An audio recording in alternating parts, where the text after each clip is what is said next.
안녕하세요. 이번 영상은요, 상가 경매 싸다고 무작정 낙찰받으면 큰일 난다는 그 주의할 점에 대해서 영상을 좀 준비했습니다.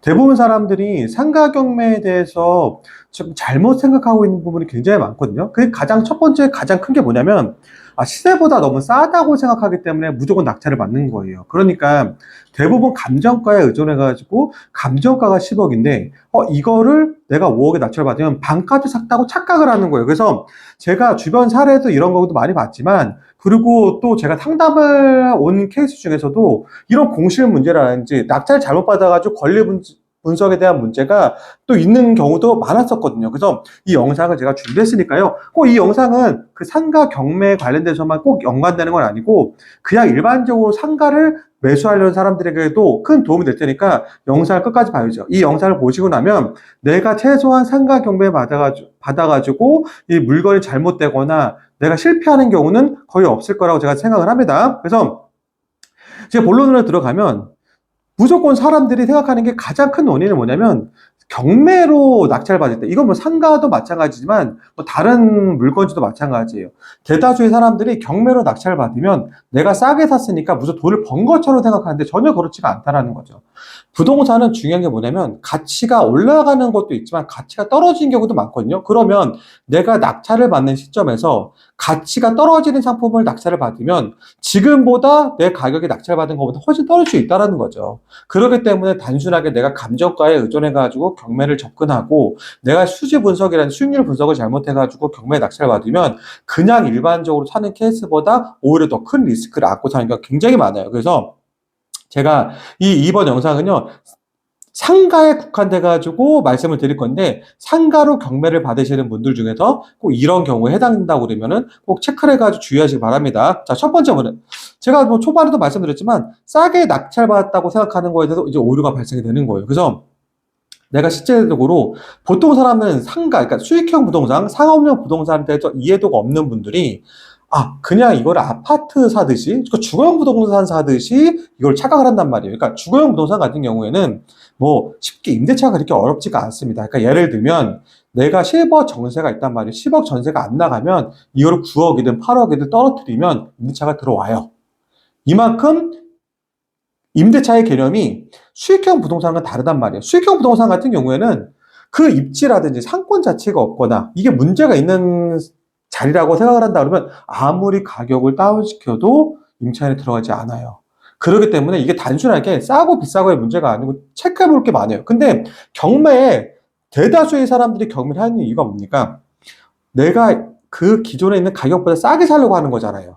특히 경매 낙찰가율을 보면은요, 특히 상가 같은 경우에는요, 아파트 같은 경우에는 크게 그 감정가 대비 크게 낙찰가율이 떨어지지가 않아요. 근데 상가 같은 경우에는 정말 많이 떨어지는 경우에는 막 30%, 40%, 뭐 20%까지 떨어지는 경우도 극히 드물지만 있어요. 근데 잘 생각해 보세요, 여러분. 경매를 오래 했던 사람이란 말이에요. 오래 했던 사람이고 입지가 좋아요. 그러면 50%라고 하면 너무 좋은 상품 아닐까요? 좋은 물건에 대한 그 경매에 대한 이 물건지가 아닐까요? 근데 좋은 물건지에 대한 건 아파트가 낙찰가율이 높다는 이유는 뭐냐면 그만큼 시세 보장이 되기 때문에 낙찰가율이 높게 나오는 거거든요. 그럼 상가도 마찬가지예요.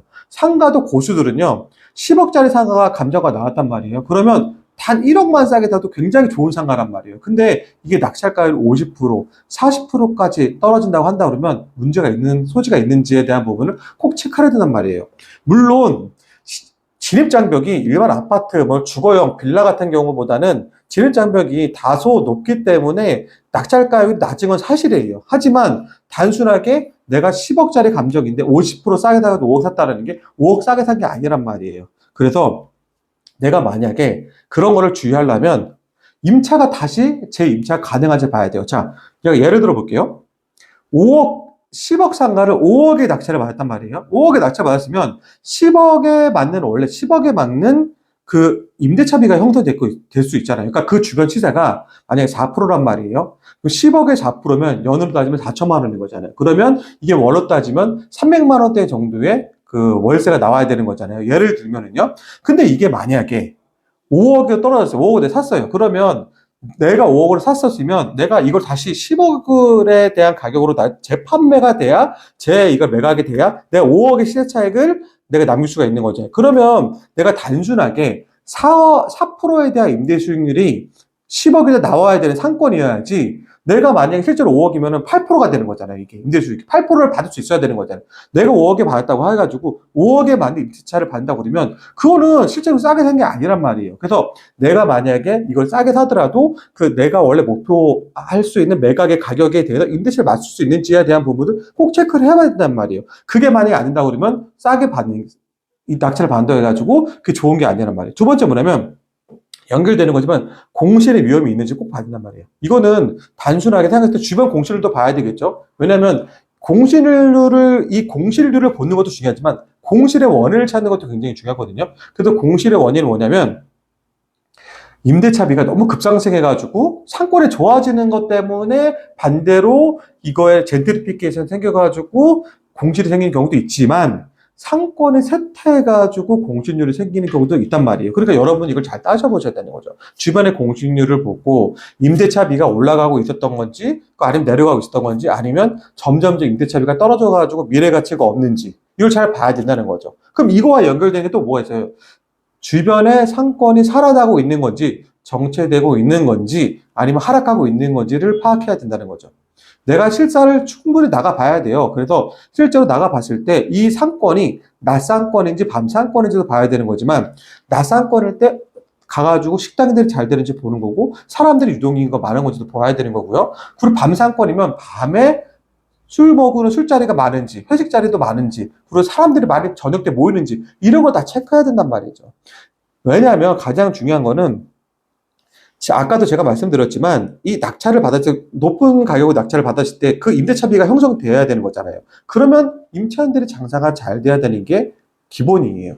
그렇기 때문에 싸게 낙찰을 받았다는 끝이 아니에요. 내가 원래 목표 대비 매각할 수 있는 그 목표의 가격에 그 임대차비를 받았을 때 그 상권이 받칠 수 있는지를 봐야 된다는 거거든요. 이걸 꼭 체크하셔야 되는 거고, 자, 두 번째, 권리 분석이 잘못되면은 돈이 다 날리는 거예요. 권리 분석. 경매의 기본인 거죠. 권리 분석은. 근데 권리 분석이 굉장히 어렵단 말이에요. 그리고 특히 경매를 안 하는 사람, 경매를 무서워하는 사람들이 이 권리 분석에 대한 부분을 꼭 무섭다고 생각하고 잘 못한단 말이에요. 그러면 내가 생각했을 때 가격이 많이 떨어지는 것들에 대한 부분은 그만큼 리스크가 많다라는 거거든요. 근데 우리가 봤을 때 주거용 건물이라든지 상업용 건물이라든지 그 대항력의 여부는 같단 말이에요. 그래서 이 임차인이 대항력이 있는지를 봐야 되는 거고, 그 두 번째, 그 이 대항력을 갖춘 임차인이 있다고 그러면 확정일자를 받아가지고 이 사람이 배당을 신청했는지 안 했는지도 봐야 된다는 거예요. 근데 만약에 예를 들면 똑같단 말이에요. 대항력은 갖추고 있는데 이 사람이 배당 신청도 안 했어요. 그러면 어떻게 되는 거예요? 그 사람 보증금, 그 사람은 내가 다 떠안아야 되거든요. 그러니까 상가의 낙찰을 받았을 때도 그 부분을 따져보고, 이 사람의 임차 보증금이라든지 이 사람 월세에 대한 부분이 어느 정도 리스크가 있는지 따져봐야 된다는 거죠. 근데 중요한 건 뭐냐면, 이게 우리 매각 명세서에 보시면 이게 이 보증금하고 월세가 잘 안 나타나 있는 경우도 있거든요. 그러면 이 사람이 보증금이 얼마인지, 그리고 월세 얼마인지 우리가 알 수가 없잖아요. 맨 주변에 이런 보증과 월세를 우리가 파악을 해가지고 상가의 수익률까지도 우리가 파악을 해봐야 되는데 이거 알 수가 없다. 이게 다 리스크란 말이에요, 이게. 이게 리스크인 거고, 그리고 중요한 거, 상가는 뭐가 있죠, 대부분? 집합상가 같은 경우 특히 관리비가 굉장히 세단 말이에요.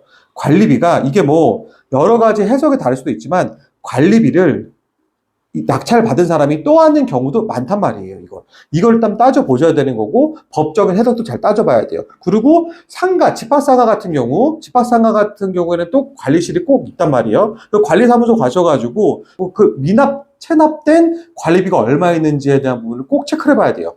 이게 중요한 게 뭐냐면, 이 상가가 만약에 경매를 넘어가기 시작하면 임차인이 안에 있어도 마찬가지입니다. 임차인이 안에 있어도 이 상가가 곧 넘어갈 거기 때문에 관리비를 안 내는 경우가 많거든요. 미납되는 경우도 많거든요. 그러면 이 사람이 그냥 이거를 물지 않고 나가는 경우도 많단 말이에요. 또 반대로 뭐냐면, 공실일 경우에는 이 사람이 상가가 만약 1년, 2년, 3년 공실이었어요. 그럼 미납된 관리비가 엄청나게 많겠죠. 그래서 이 관리비가 배보다 배꼽인 경우도 굉장히 많아요. 그래서 이거를 꼭 체크를 해봐야 되는 거고, 그 또 마지막, 정말 중요한 게 마지막인 게 있어요. 여러분들이 상가 경매를 많이 보시는 분들, 물건지를 많이 보시는 분들 중에서 보면은 새 건물인 경우가 굉장히 많아요. 새 건물. 그래서 상가 같은 경우 뭐 오피스텔 건물의 그 상가 그 라인이라든지 아니면 뭐 1층, 2층은 상가로 뺀 부분인지 아니면 프라자 건물처럼 집합 상가든지. 그래서 이게 그 사업하시는 분들, 시행하시는 분들이 이거는 분양을 놓으려고 했었었는데 분양이 안 되는 거예요. 그러다 보니까 요즘에 시장이 안 좋잖아요. 시장이 안 좋다 보니까 상가 분양 너무 안 된단 말이에요. 그러다 보니까 자금의 압박에 시달리다가 경매로 넘어가는 경우가 한꺼번에 넘어가는 경우가 많거든요. 근데 대다수가 이런 경우가 유치권이 걸려있는 경우가 많단 말이에요. 그래서 이 유치권이라는 게 이게 정말 허위 유치권인지 진짜 유치권인지를 잘 따져보셔야 되는 거고, 제가 초기에 말씀드렸듯이 이 시행하시는 분들이 이게 만약에 잔금을 이게 분양을 해가지고 자금 주는 경우가 많거든요. 그래서 이게 유치권을 걸었다고 그러면 이 상가 내가 낙찰 받은 거에 대한 부분은 유치권이 이게 선순이면은 이게 내가 낙찰 받더라도 이걸 책임져야 되는 부분이 많거든요. 일부 금액을. 그러니까 이걸 좀 잘 따져보셔야 되는 거죠. 근데 단순하게 제가 이거 첫 번째에서 싸게 낙찰받았다고 좋지 않다라는 게 모든 게 연관되는 거잖아요. 이게 상가 경매를 받는 사람들이 그 싼 낙찰가 금액에 현혹돼가지고 여러 가지의 문제가 얽히고 설켜 있는데, 특히 권리 분석 같은 경우에는 법적인 문제이기 때문에 내가 어떻게 이걸 해결할 수 있는 부분이 아니란 말이에요. 그렇기 때문에 이거에 대한 부분을 꼼꼼히 잘 따져봐야 되는 거고, 이걸 방지하기 위해서 어떻게 해야 될까요? 내가 권리 분석을 아무리 잘하더라도 수수료를 좀 주더라도요, 이 법률사무소라든지, 이 경매로 하는 주로 하는 변호사라든지, 이런 부분을 나한테 크로스 체크를 해가지고 크게 문제가 없는지에 대한 부분들을 따져보셔야 되는 거죠. 이 권리 분석에 문제가 없는지. 그래서 거기에 문제가 없다고 그러고 모든 부분이 좋다고 한다면 그때 낙찰을 받아도 문제가 안 된다는 거죠. 그리고 세 번째가 뭐냐면, 상권을 지금 당장만 보면 안 되고 미래를 봐야 된다는 거죠. 자, 이거는 뭐 경매뿐만이 아니고 모든 상가 매수, 상가 투자하시는 분들이 모두 공통적으로 따져봐야 될 부분인 겁니다. 그래서 내가 만약에 상가를 사야 되는데 미래가 없는 부분이면 상가를 매수하거나 투자하면 안 돼요. 이건 경매도 마찬가지. 아무리 싸게 산다고 해도 이게 뭐가 공통적인 거냐면 임대차비가 점점 떨어지기 때문에 수익률도 떨어져요. 반대로 그렇게 되면 어떻게 됩니까? 임차 수요도 점점 떨어지는 거죠. 진짜 무서운 건 뭡니까? 임차 수요가 떨어지고 공실이 생기고 수익률도 떨어지고, 그러면 내가 갖고 있는 이 상가가 감정가도 떨어지게 되고, 그러면 내가 그 상가를 담보로 했던 그 대출도 감정가가 떨어지면 은행에서 대출 회수가 될 수도 있는 거예요. 그러니까 여러 가지 악조건이 있다는 거죠. 그래서 상업용 부동산 특징은 정말 공통된 특징 중에 하나가 뭐냐면 미래 가치를 잘 볼 줄 알아야 되는 거예요. 뭐 상권을 잘 봐야 되는 것 중에 미래 가치를 잘 봐야 되는 건데, 상권에 정말 점차적으로 쇠퇴되고 있는 곳들, 이런 곳들, 그리고 안정적으로 수요가 받쳐지지 않는 곳들은 절대로 상가 투자, 경매도 마찬가지겠죠. 이거는 공통적이겠죠. 투자하면 안 되는 거예요, 이게. 그래서 만약에 예를 들면 신도시 같은 경우도 있어요. 신도시 같은 경우 내가 지금 상가를 투자했는데, 신도시 같이 그런 경우가 위험한 게 뭐냐면 계속 공급이 생긴단 말이에요, 이게. 택지 개발이 계속해가지고 공급이 생겨요. 그럼 상가도 같이 생기겠죠? 그러면 수익률이 떨어지고, 공급이 늘어나니까 수익률이 떨어질 수밖에 없어요. 수요가 공급을 따라 나갈 수가 없는 거예요. 그러니까 이런 경우가 굉장히 위험한 케이스 중 하나가 고, 그러려면 특히 뭐가 또 있냐면 대형 프랜차이즈가 또 많이 입점된 데가 좋은데, 대형 프랜차이즈는 먼저 선입점을 하거든요. 대형 프랜차이즈는. 근데 주변에 가보니까 대형 프랜차이즈들은 다 빠지고 없어요. 이미 상권이 쇠퇴되기 때문에. 그리고 대부분이 실수요자의 생활 밀착형 상권이 아닌 대부분 찾아와야 되는 그런 상권 형성들. 그리고 우리가 선호하지 않은 임차인들만 형성된 상권들.